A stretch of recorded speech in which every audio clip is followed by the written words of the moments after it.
In the meantime, President Bola Tinubu has reaffirmed ECOWAS' commitment to the welfare of citizens of Mali, Niger and Burkina Faso while prioritizing diplomacy to reintegrate the nations into the Commission. During the state visit with German President Frank-Walter Steinmeier in Abuja, President Tinubu acknowledged delays in transition programs from the three nations, but emphasized ECOWAS' stance against unconstitutional governments.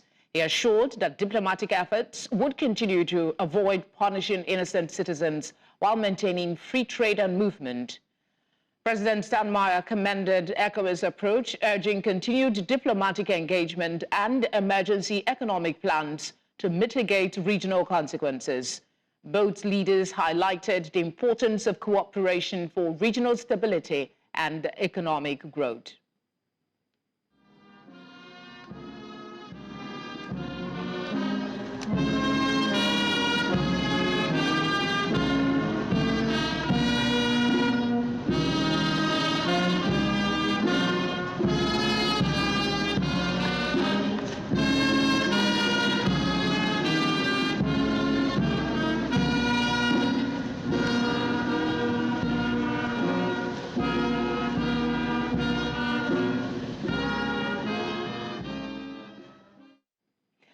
Joining us to discuss more on this is Global Affairs Analyst Ejike Okpa. Ejike, thank you for joining us on the news. What are some of the areas you think that Nigeria and Germany can collaborate for all-round growth? Well, thank you for having me. I think, Nigeria needs everything. If it's in infrastructure, it's in power, it's in, foreign direct investment.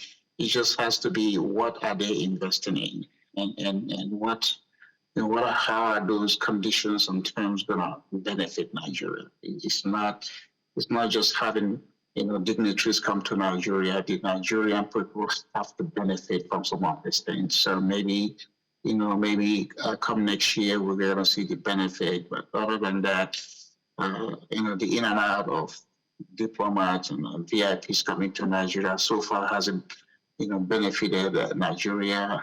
But then, like we say, the jury's out. We'll see what that happens, what that means come next year. In what ways do you think this meeting between the two presidents will impact bilateral relations specifically between the two countries? Well, Nigeria and the Germans always had a bilateral relationship. If you go way back in the 70s or 80s, I remember the first German-built assembly plant, Anamco, was in Enugu. And then, that thing has long died. And so you have, them coming back again. I don't know whether it's a renewed interest or renewed vigor. The question still has to be, how does this relationship, help Nigeria economic well-being?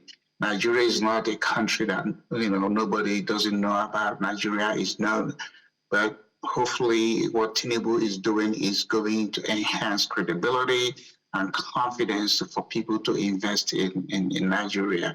It is one thing to go around the world and promote Nigeria. Another thing is, do Nigerians even have confidence to invest in their own economy? You cannot, through this sort of visit, believe that all of a sudden Nigeria is going to turn around and become a giant that's supposed to be. No, the average Nigerian doesn't have confidence in the leadership of Tinubu because the economy has no, fundamentals that have even convinced the Nigerians to invest. So you go in and talk to these countries or these people that come in there who are going to look at the weakness in the system and exploit Nigerians. And oftentimes that's what is the case. But again, don't rule him out, don't discount him, and let's see what happens next year. And then maybe Tinubu has a magic wand. But so far, his trip outside of Nigeria and there are those who come to reciprocate haven't done Nigeria any good. In the context of the African Union and ECOWAS, what role could Germany possibly play in supporting regional stability or peace, for instance, particularly in the face of ongoing challenges with terrorism and political instability? But, you know, if you go to Germany, you see Germany is even having their own challenges, you know, with terrorism, with immigration, and even their own economy.